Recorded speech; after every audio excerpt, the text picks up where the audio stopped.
वो पता नहीं कितने सालों से कांग्रेसी हैं, आज तक उन्होंने पंचायत मेंबर का चुनाव नहीं लड़ा। और नील विधि जो गब्बर के नाम से जाने जाते हैं, हालांकि वो गब्बर नहीं है, वो शेर के उसमें लिबास में वो गिद्दड़ है, मैं सरेआम कहता हूँ मीडिया से। साथियों, मेरा नाम है मोहित कुमार और मेरे साथ आज अतिथि हैं, गेस्ट हैं राजेश संदलाना जी, AICC के मेंबर हैं। बाकी थोड़ा और इनका परिचय ले लेते हैं कि एज ए कांग्रेस कार्यकर्ता कितना इनका अनुभव हो चुका है और कांग्रेस की पोजीशन को आज के समय में किस प्रकार देखते हैं और मौजूदा समय में जो कांग्रेस के अंदर जो गुटबाजी चली हुई है उसको कैसे देखते हैं। और कई सारे सवाल हैं मेरे, वो इस पूरे इंटरव्यू सेशन में मैं इनसे पूछूंगा। राजेश जी, बहुत बहुत स्वागत है आपका मेरे चैनल पर। नमस्कार, आपके दर्शकों को राम राम और आपका मोहित जी स्वागत। Thank you. राजेश जी, सबसे पहले मैं जानना चाहता हूँ आज की इस डेट में कांग्रेस की स्थिति कैसी है, आप क्या कितनी मेहनत कर रहे हैं कांग्रेस को मजबूत करने के लिए? देखो, कांग्रेस की स्थिति मजबूत है। अब भी 37 सीटें आई हैं, जब चुनाव था विधानसभा का, लोकसभा में 5 सीटें आई हैं।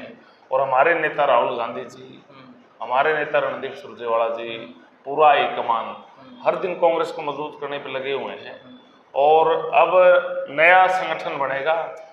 राजेश जी, आप कह रहे हैं कांग्रेस को मजबूत करने के लिए सभी लोग लगे हुए हैं, लेकिन इन्हीं में से कुछ कांग्रेस कार्यकर्ताओं की बात बार बार सामने आती है मीडिया के माध्यम से, वो वायरल भी हो जाती है। चाहे हम अभी लेटेस्ट एक वकील के साथ थप्पड़ कांड की बात करें, उसको आप किस प्रकार से देखते हैं? एक आप भी के कार्यकर्ता द्वारा थप्पड़ मारा गया, फिर बाद में माफी की बातें सामने, ये सब क्यों हो रहा है? क्या इन तरीकों से कांग्रेस मजबूत होगी? देखो, ऐसा है, अगर कोई, चाहे मैं हूँ, कोई भी गलती करता है, या तो उसको गलती का पश्चाताप होना चाहिए। अगर वो गलती का पश्चाताप नहीं, गलत करता है तो पार्टी उसको बाहर कर देती है। अब आपने वकील वाला थप्पड़ कांड की बात की, आप समझ दोगे मेरा इशारा किस? मैं समझ गया, आप, मैं तो समझ जाता हूँ। मैं बाहर था ना, मैं इधर था, लेकिन मैं एक बात बता देना चाहता हूँ। उसमें जिसने थप्पड़ मारा था उसने उसके पैर भी पकड़ लिए, माफी मांग ली, सारा हो गया। फिर भी मेरी क्या मानसिकता है, जो थप्पड़ मारा था उसकी मानसिकता को लोगों ने देख लिया, भाई इसके जहन में क्या है। जो छोटी हरकत करता है ना, गलती करता है, तो उसका पश्चाताप और उसको भुगतना पड़ता है। इसलिए इस बात को ज्यादा मुद्दा ना बनाने से मैं तो यही कहूंगा, भाई उस साथी ने, हमारे ने उससे पैर पकड़ लिए, माफी मांग ली और गलती का पश्चाताप किया, उसका तो यही है। नहीं, मुद्दा तो इसलिए बन जाता है ना क्योंकि चीजें आज के सोशल मीडिया के युग में वायरल हो जाती हैं साहब, और वायरल होने के बाद देखिए, बीइंग ए जर्नलिस्ट, पत्रकार होने के नाते सवाल तो पूछना लाजमी ना। है। आप सही हो, लेकिन वो माफी की वीडियो भी है उसकी, आपने वो भी देखी होगी। वो वीडियो देख ली तो इसके तो कोई चर्चा बनती नहीं। अच्छा, वहीं और एक आपके बड़े लीडर हैं कांग्रेस के, उन्होंने कांग्रेस को मजबूत करने की बात कही है।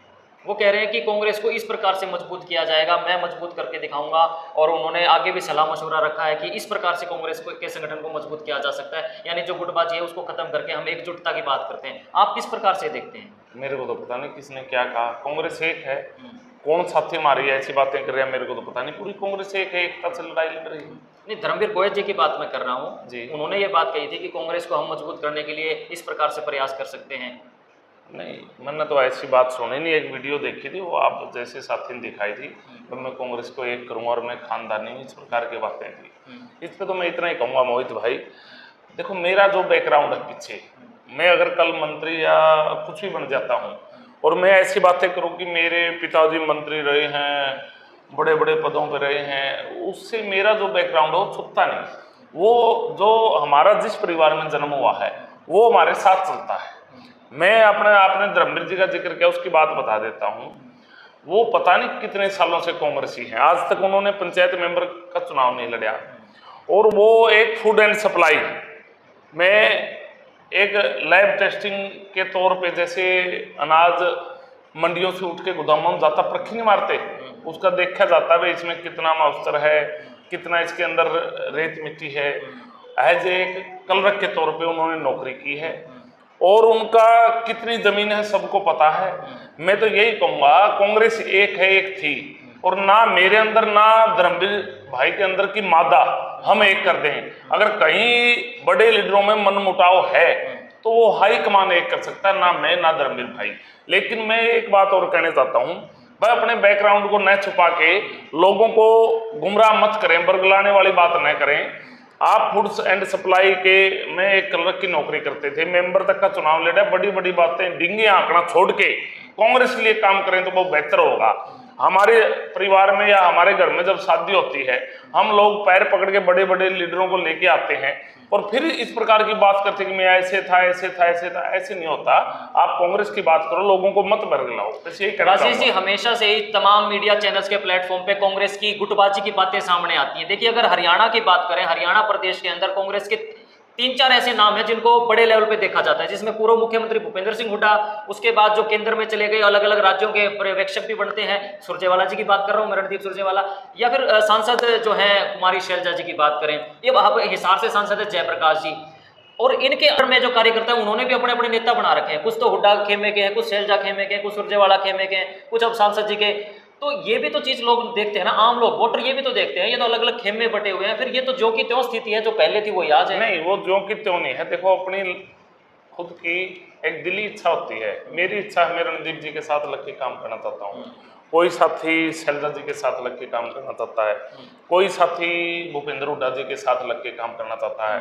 कर तो कांग्रेस के लिए रहे हैं। आज बीजेपी में कितनी हालात खराब। हाँ, आप कांग्रेस का जिक्र करते हो, कहीं तो अपने अनिल विज जी जो गब्बर के नाम से जाने जाते हैं, हालांकि वो गब्बर नहीं है, वो शेर के उसमें लिबास में वो गिद्दड़ है। मैं सरेआम कहता हूँ मीडिया से, बड़ा आरोप लगा रहे हैं, बड़ा आरोप। वो गिद्दड़ है, आप कैसे जिसका एक एक्शन एक IAS IPS अधिकारी नहीं मानता हो, और इस प्रकार उसकी मन की बातें जब जब 2-4 महीने में निकल के आती हैं कि मैं इस्तीफा दे दूंगा, मेरी कोई अधिकारी सुन नहीं रहा, उधर धनखड़ जी कहते हैं मेरी नहीं सुन रहा, अभिमन्यु जी कहते हैं वो भी दुखी हैं, इधर कुलदीप बिश्नोई जी हैं वो दुखी हैं। चलिए, आपने बीजेपी के लीडर्स के दुख गिना दिए, लेकिन कांग्रेस के कार्यकर्ता के भी दुख मैं आपको बताऊंगा। सुनो, वो भी तो एक छूट है। वो अपनी बड़े बड़े लीडरों की कोई सुन नहीं रहा। बीजेपी एक छोटे कार्यकर्ता से बड़े कार्यकर्ता, अधिकारियों के नाम है बड़े नेता तक कोई IPS सुनता नहीं। तो कांग्रेस का जब राज था, छोटे कार्यकर्ता से लेकर बड़ा तक काम होते थे। नौकरियों की बात हो, कोई अधिकारी का थाने तहसील की बात हो, सबके घर बैठे काम होते थे। राजेश जी, आपने जो दुख गिनाए हैं वो बीजेपी के मंत्रियों के गिना दिए, लेकिन मैं जब घूमता हूँ फील्ड में, अलग अलग जगह, अलग अलग गांव में जाता हूँ, कांग्रेस के युवाओं से, यूथ लीडर से मिलता हूँ, तो वहां पर ये सवाल खड़े होते हैं। वो खुद हमें बताते हैं, मैं नाम भी बता दूंगा कौन कौन ये सवाल रखते हैं। वो कहते हैं कि अब हमें मौका देना चाहिए। कांग्रेस के जो बड़े लीडर हैं, जो बुजुर्ग हो चुके हैं, वो अभी भी सीट के ऊपर काबिज हैं, हमें मौका कैसे मिलेगा। जैसे मनोज टाक माई है गंगवा से जिला पार्षद, उनके समक्ष भी ये बात जब हमारी वार्तालाप हो रही थी, वो बता रहे थे यार हम लोगों को मौका नहीं मिल पाता, या मैं अन्य कहीं सिरसा साइड में चला गया या बरवाड़ा साइड में चला गया। ये सामने बातें निकल करके आती हैं कि अब 75 से ज्यादा एज हो गई हुड्डा जी। हुड्डा जी अभी भी एक्टिव है। देखिए, एक्टिव रहे, अच्छी बात है। अगर हुड्डा जी इसी प्रकार सामने आके प्रेस वार्ता करते रहे, तो छोटे कार्यकर्ता जो यूथ लीडर हैं कांग्रेस के, उनके तो मन में ये आएगी ना कि अभी तक साहब 10 साल तो मुख्यमंत्री रह लिए, हमें कब मौका मिलेगा, हम कब आगे आएंगे। ये बात आपकी बिल्कुल जायज है, मैं मानता हूँ। 10 साल चीमेंट से 10 साल फिर कांग्रेस ने उनको मौका दिया, किसी कारण वो सरकार नहीं बना पाई। तो अब तो हाईकमान ने भी, लोगों ने भी तय कर रखा है, नया नेतृत्व को स्वीकार करेंगे, पुराना नेतृत्व को कोई प्रदेश में स्वीकार नहीं कर रहा है। जल्दी से जल्दी हमारी AICC की मीटिंग थी, उसमें भी यही फैसला हुआ था, जल्दी जल्दी नया प्रदेश अध्यक्ष होगा और मजबूती का हम काम करेंगे। और कांग्रेस आने वाले 1 महीने में, पूरा संगठन 2 महीने में खड़ा हो जाएगा लास्ट, और कांग्रेस सभी मिलके काम करेंगे। और आने वाले अगले चुनाव में हरियाणा में भारी बहुमत होगा और देश में भी कांग्रेस का भारी बहुमत। राजेश जी, आपके ही कांग्रेस के कुछ बड़े लीडर्स जो पहले विधायक भी रह चुके हैं, वही आरोप लगाते हुए नजर आते हैं आपके जो हिसार से सांसद हैं उनके ऊपर। जब बरवाड़ा से चुनाव लड़ा तो आरोप लगाए गए कि हमें चुनाव हरवाने में इनका सहयोग था, और वो वायरल भी हुई थी वीडियो। मैटर पुराना है, लेकिन डिस्कस आपसे करना जरूरी है, आप समझते हैं इन चीज़ों को। और भी आपके लोकल हिसार के एक बड़े नेता, व्यापारी नेता, उन्होंने भी गंभीर आरोप लगाए। तो ये चीज़ें सामने आ रही हैं, इनमें कितनी सच्चाई है। कहीं ना कहीं जब कोई बात उठती है, धुआं उठता है, तो कहीं ना कहीं नहीं, वो 100% सच्चाई है। वीडियो है, रिकॉर्डिंग है, हर चीज है। तो ऐसे कैसे फिर कांग्रेस मजबूत बन नहीं, पाएगी? उनको जैसे आप जिक्र कर दिया, एक रिकॉर्डिंग है, पूर्व विधायक है जो सांसद के भाई, उनकी सरेआम है, जातिवादी पर भी बोल रखा है। उनको कांग्रेस का रास्ता, बाहर का रास्ता दिखाएगी कांग्रेस, और नया नेतृत्व, नया संगठन काम करेगा। बिल्कुल जो आरोप लग रहे हैं बिल्कुल सच्चे हैं, लेकिन उस पर विचार चल रहा है। एक नया नेतृत्व लेके आने की तैयारी है। और प्रदेश में मैं फिर से दोहराता हूँ, प्रदेश और देश में कांग्रेस की सरकार होगी, राहुल गांधी जी के नेतृत्व। ऑल इंडिया कांग्रेस कमेटी के आप मेंबर हैं जी। इसके माध्यम से आपकी क्या रहती है, आपका जो संगठन है ये, इसके माध्यम से आप कांग्रेस को मजबूत करने के लिए, अभी तो पूरा लगभग 4 साढ़े 4 साल बचे हुए हैं, बीजेपी सरकार 29 तक रहेगी, कैसे तैयारियां कर रही है एआईसीसी और समेत पूरी कांग्रेस? बिल्कुल तैयारियां कर रही है हमारी, 12 स्टेटों में ड्यूटी लगती है, वहाँ काम करते हैं, यहाँ कर रहे हैं। और जिस दिन यहाँ की प्रदेश की कोई छोटी से लेकर चाहे बड़ी को जिम्मेवारी पार्टी देगी उस पर भी काम करेंगे। अभी संगठन आने वाला, वही बात घुमा के फिर आ जाती है, नया नेतृत्व के नेतृत्व में हम सब काम करेंगे। चलिए, बहुत बहुत धन्यवाद तमाम जानकारी देने के लिए और मेरे सभी सवालों का जवाब देने के लिए। ये थे राजेश संदलाना जी, जो कि एआईसीसी के मेंबर हैं, और जो मैंने इनसे सवाल पूछे उनका इन्होंने बेबाकी से जवाब दिया। और बाकी कमेंट बॉक्स में आप अपने सुझाव दें, जो इन्होंने बातें बताई वो आपको कैसी लगी, जो ये पूरा इंटरव्यू सेशन हुआ हमारा ये कैसा लगा, कमेंट के माध्यम से आप अपनी बात रख सकते हैं। बहुत बहुत धन्यवाद, वीडियो को शेयर करें। Thank you.